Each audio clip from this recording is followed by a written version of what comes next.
Hello students, कैसे हो आप सब। और आज की क्लासेस में आपका वेलकम है।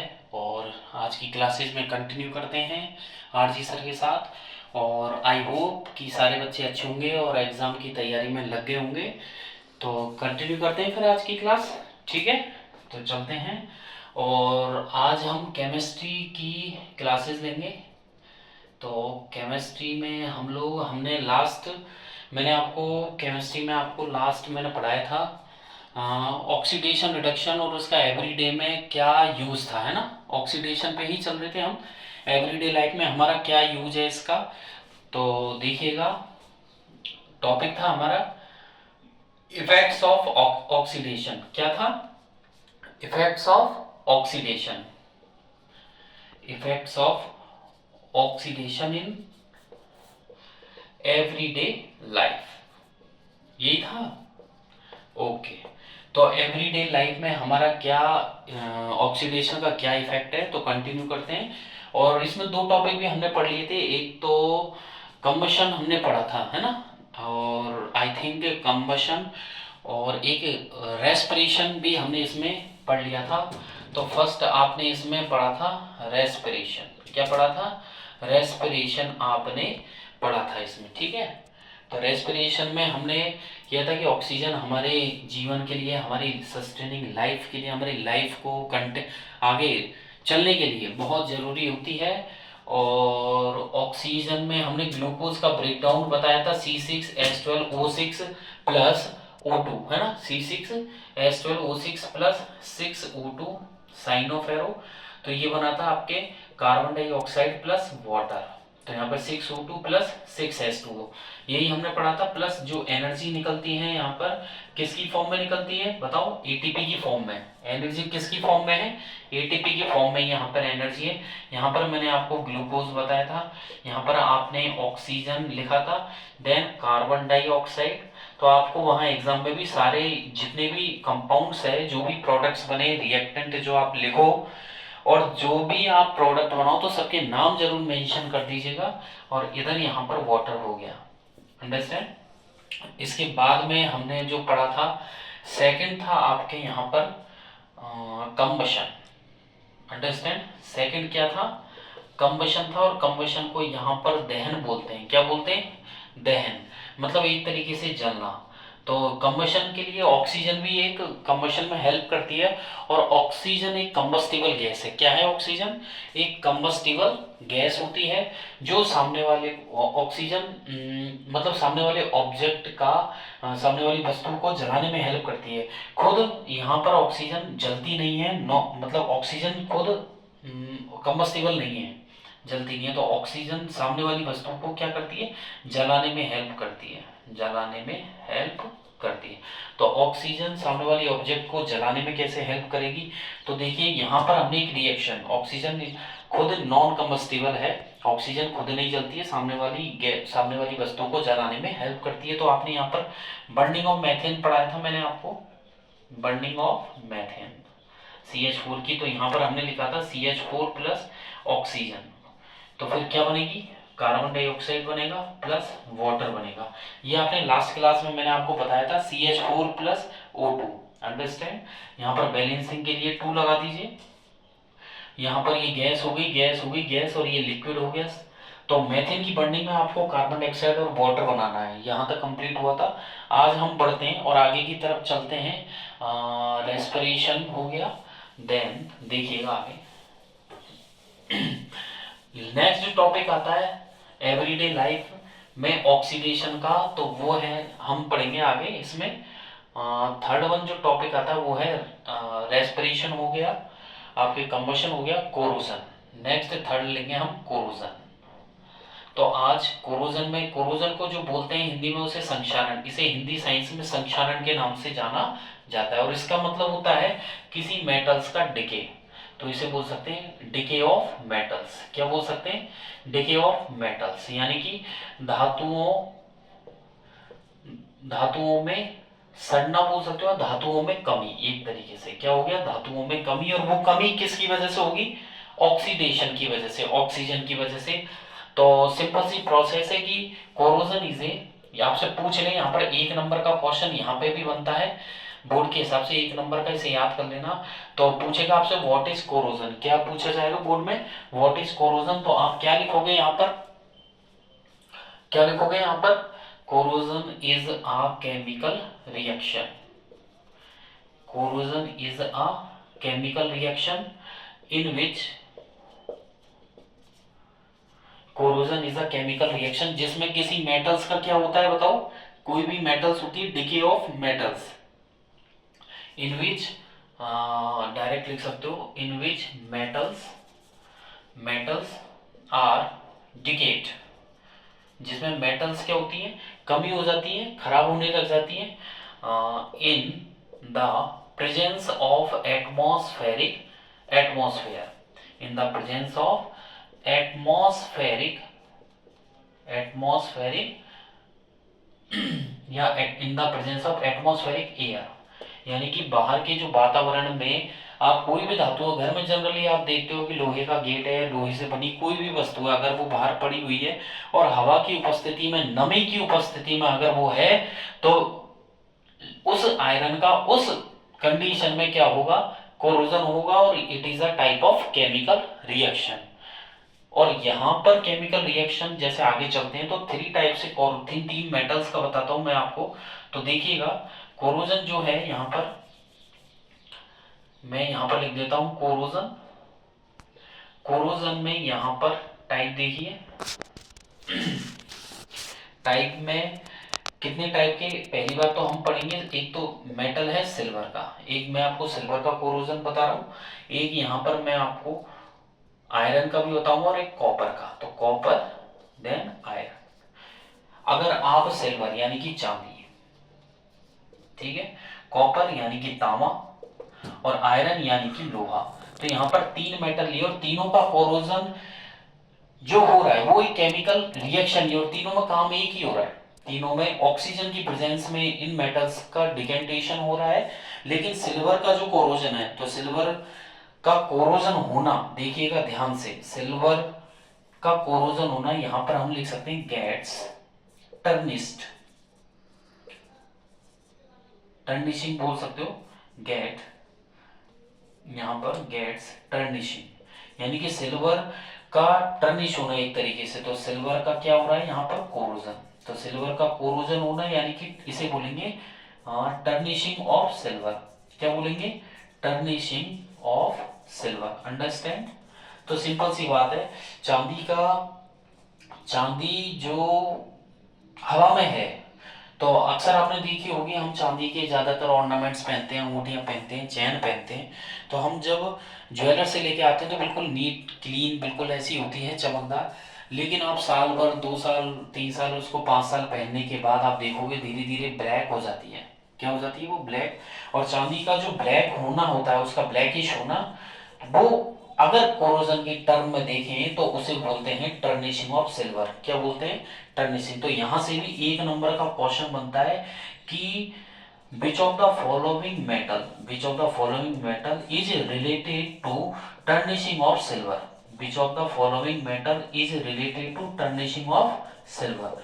तो टर्निशिंग ऑफ सिल्वर, टर्निशिंग, एक second, which of the following metal is, which of the following metal is related to turnishing process, tarnishing process. तो टर्निशिंग प्रोसेस है, कौन सी धातु का कनेक्शन है, option A silver, option B copper, option C iron, option D कोई भी दे दिया aluminium. तो आप इस पे किस पे टिक करेंगे, सिल्वर पे। तो टर्निशिंग और सिल्वर, जिस धातु से उसका कनेक्शन है, जिस मेटल से है, वो है सिल्वर।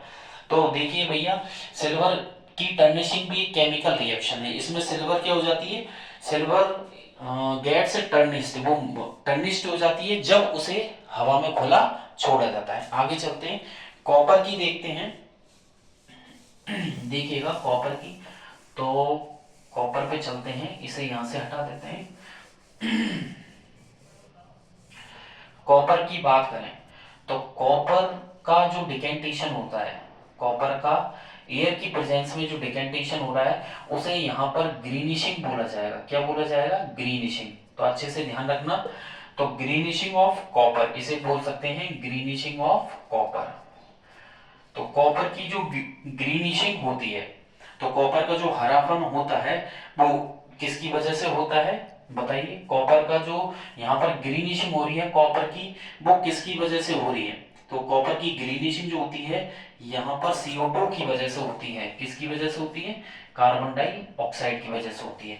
ज्यादातर आपने देखा होगा कि कॉपर के बर्तन होते हैं घर में, ठीक है, और ज़्यादातर वो धीरे धीरे धीरे धीरे समय के साथ साथ उनका कलर भी चेंज हो जाता है। तो रियलिटी में देखा जाए तो वो जो बनता है वो कॉपर कार्बोनेट, और कॉपर कार्बोनेट जो होता है यानी कि आप ये कह सकते हैं कि कॉपर की ग्रीनिशिंग होने के पीछे रियलिटी में जिस गैस है उस गैस को बोलते हैं कार्बन डाइऑक्साइड। क्या बोलते हैं। तो अगर आपसे क्वेश्चन आए कि कॉपर पर जो ग्रीन लेयर होती है वो किसकी वजह से होती है, वो होती है CO2 की वजह से। अंडरस्टैंड। इसके बाद आगे की तरफ चलें तो तीसरा जो आता है आपके यहाँ पर देखिए, सिल्वर की टर्निशिंग हो गई, कॉपर की ग्रीनिशिंग हो गई, देन आगे की तरफ बढ़ेंगे हम तो सिल्वर कॉपर देन आयरन, यानी कि लोहे के बारे में। तो आयरन का यहाँ पर जो डिके हो रहा है, डिके ऑफ आयरन, यानी कि ये भी एक केमिकल प्रोसेस ही है और इसे बोलेंगे इसे आप बोल सकते हैं रस्टिंग। क्या बोलेंगे आप इसे, रस्टिंग बोलेंगे। तो यानी कि लोहे पर जंग लगना हो गया एक तरीके से। तो लोहे पर जो जंग लगती है वो ऑक्सीजन और मॉइस्चराइजेशन या मॉइस्चराइज वाटर की वजह से लगती है, और लोहे पर जंग लगने की वजह से उसका कलर कैसा हो जाता है, ब्राउन हो जाता है। तो लोहे पर जंग लगना यानी कि रस्टिंग ऑफ आयरन। और रस्ट का जो कलर रहता है, रस्ट का जो कलर रहता है वो ब्राउन कलर का, ब्राउन फ्लैग बोल सकते हो आप। क्या बोल सकते हो उसे, ब्राउन फ्लैग बोल सकते हैं। तो रस्ट का जो कलर रहता है वो ब्राउन कलर का रहता है। और तीन यहाँ पर आप ये भी बोल सकते हैं कि जो आयरन का कोरोजन हुआ है, कोरोजन ऑफ आयरन यानी कि लोहे का कोरोजन, उस टर्म को रस्टिंग बोलते हैं। क्या बोलते हैं, रस्टिंग। तो अभी देखिए तीन तरीके के क्वेश्चन हो गए। टर्निशिंग ऑफ सिल्वर, टर्निशिंग ऑफ सिल्वर जो होती है उसका संबंध सिल्वर मेटल से है। ग्रीनिशिंग, ग्रीनिशिंग का संबंध कॉपर से है, जिसे ग्रीनिशिंग ऑफ कॉपर बोलते हैं, या कोरोजन ऑफ कॉपर बोल दो, वो ग्रीनिशिंग है, उसका संबंध कॉपर से।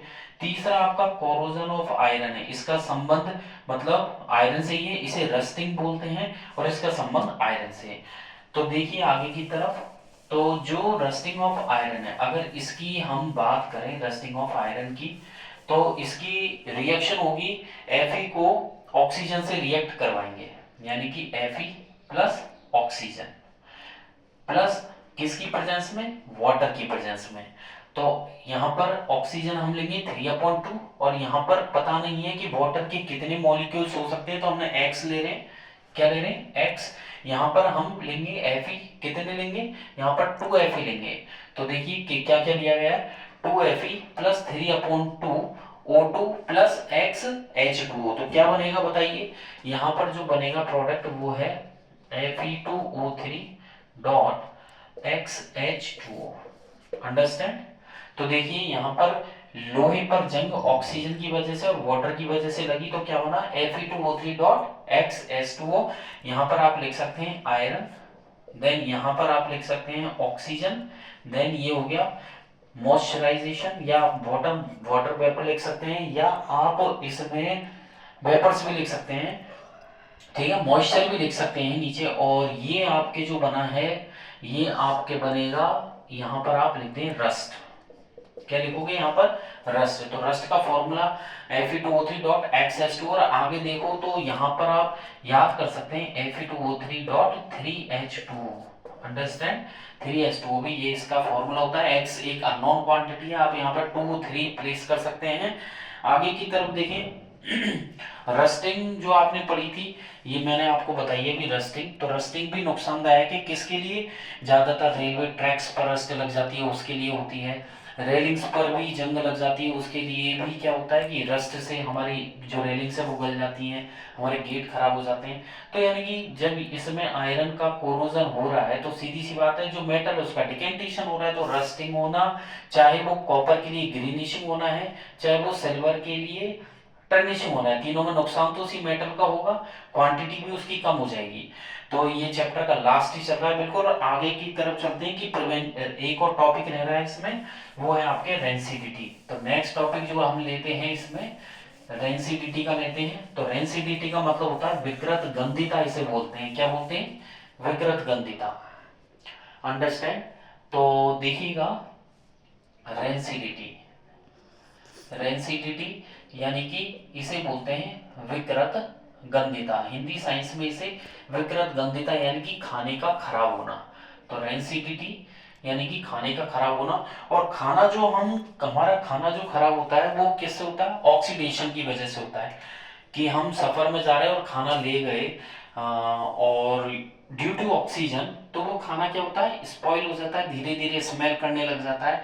तो यानी कि रेंसिडिटी जो होने का कारण है वो ऑक्सीडेशन भी है। तो रेंसिडिटी में क्या है कि जो खाना होता है वो ऑक्सीडेशन की वजह से उस पर बुरा प्रभाव पड़ता है। तो हम इसमें ये लिख सकते हैं कि ऑक्सीडेशन, ऑक्सीडेशन ऑक्सीडेशन क्या करती है, get adverse effect, adverse effect on food items, on food items. तो यानी कि हमारे खाने वाले पदार्थों पर भी ऑक्सीडेशन एक एडवर्स इफेक्ट डालती है। और इससे क्या होगा, तो हमारा खाना धीरे धीरे स्पॉइल हो जाएगा, स्मेल करने लग जाएगा। तो रेंसिडिटी में आप डायरेक्ट ये भी बता सकते हैं, यानी कि आपके खाने का स्लो ऑक्सीडेशन हो रहा है, धीरे धीरे वो स्मेल कर रहा है, तो यानी कि slow oxidation of food items. तो सीधी सी बात है, यहाँ पर इसका सीधा सा लाइन बनती है यहाँ पर, और इसे याद कर लेना क्योंकि ये ज्यादा से ज्यादा एक नंबर में पूछा जाएगा। तो यहाँ पर नोट कर लीजिए, the slow oxidation of food items, या slow oxidation of, slow oxidation, slow oxidation of oils and fats containing food items. Understand? Containing food items, हमारे जो फूड आइटम्स होते हैं जिनमें ऑयल्स और फैट्स को कंटेन करते हैं उनका स्लो डिकेशन होना, कंटेनिंग फूड आइटम्स, ठीक है। और परिणाम स्वरूप जब ऑक्सीडेशन के कारण उनमें क्या होता है, इन द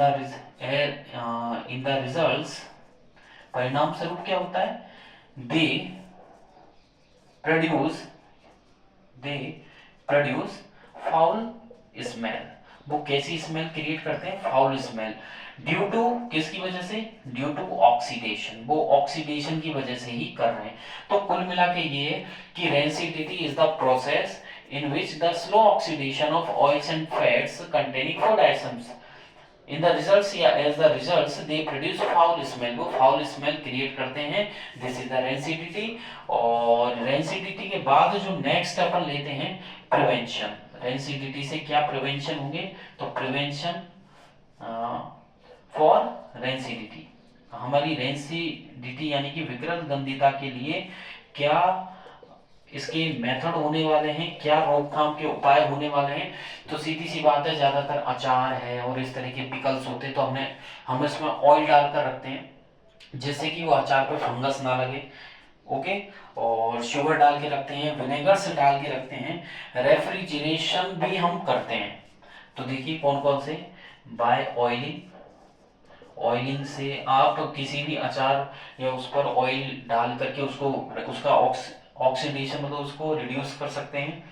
सेकंड बाय उस पर शुगर इन्वॉल्व करके भी आप कर सकते हैं। थर्ड बाय विनेगर, विनेगर से भी आप रेंसिडिटी को रोक सकते हैं। देन रेफ्रिजरेशन भी आपके फूड को रेंसिड होने से बचा लेगा। रेफ्रिजरेशन भी कर सकते हैं। और जो हमारे फूड आइटम्स आते हैं जैसे कि चिप्स हैं और इस तरीके की जो स्टफ्स आते हैं मार्केट में, आप खाते होंगे मोस्टली। तो यानी कि जो फूड स्टफ्स आते हैं जो मार्केट में मिलते हैं हमारे, उनमें मोस्टली ज्यादा दिन तक कैसे रुक पाते हैं, कभी सोचा है आपने? तो जितने भी फूड स्टफ्स आते हैं, चाहे वो कुरकुरे हो, चिप्स हो, कुछ भी हो, तो उसमें मोस्टली कौन सी गैस इन्वॉल्व की जाती है, फिल की जाती है? नाइट्रोजन। तो ध्यान रखिएगा, यहाँ से भी एक नंबर का क्वेश्चन है कि फूड इन फूड स्टफ्स क्या है, एक नंबर का क्वेश्चन कि जितने भी फूड स्टफ्स हैं, in food stuffs which gas, which of the following gas is filled, कौन सी गैस फिल की जाती है? Option, your options are nitrogen, B oxygen, C और कोई सी ले लीजिए helium, D none of these. तो नाइट्रोजन को उस जगह फिल किया जाता है। तो नाइट्रोजन हमारे फूड आइटम्स को क्या रहती है, उसको रेंसिड होने से बचाती है। ओके। और एक और पॉइंट भी कर सकते हैं, जैसे कि आप स्कूल जाते हैं, अपना लंच लेकर जाते हैं, तो एयर टाइट कंटेनर में भी उसको रख सकते हैं। टिफिन बॉक्स हम एयर टाइट क्यों खरीदते हैं? क्योंकि जिससे हमारा फूड खराब ना हो और लॉन्ग टाइम तक थोड़ा लॉन्ग स्टे कर सके, 2-3 घंटे और एक्स्ट्रा चल सके। ऐसे ही सफर में हम लोग भी एयर टाइट डिब्बों का यूज करते हैं। ठीक है, यहाँ पर आपका ये चैप्टर कंप्लीट होता है। नेक्स्ट जो क्लासेस होंगी केमिस्ट्री की, उसमें मैं इसके कुछ इंपॉर्टेंस क्वेश्चन आपके लिए लेकर आऊंगा, कुछ एमसीक्यूज टाइप क्वेश्चन लेकर आऊंगा, वेरी शॉर्ट और शॉर्ट टाइप क्वेश्चन बताऊंगा। तो वीडियो को कंटिन्यू करना। ओके, क्लासेस कंटिन्यू करते रहना। आज की क्लासेस यदि आपको अच्छी लगी हो तो लाइक कीजिएगा और सब्सक्राइब कीजिएगा, आगे बढ़ते रहिए और जुड़े रहिए आरजी सर के साथ। आने वाली मैं फिजिक्स की क्लासेस भी आएंगी, उनमें भी आपको फिजिक्स के जो डाउट्स है वो क्लियर करूंगा। ठीक है, आज की केमिस्ट्री क्लासेस यहीं एंड होती हैं, तो बने रहिए आरजी सर के साथ। Thank you, bye bye.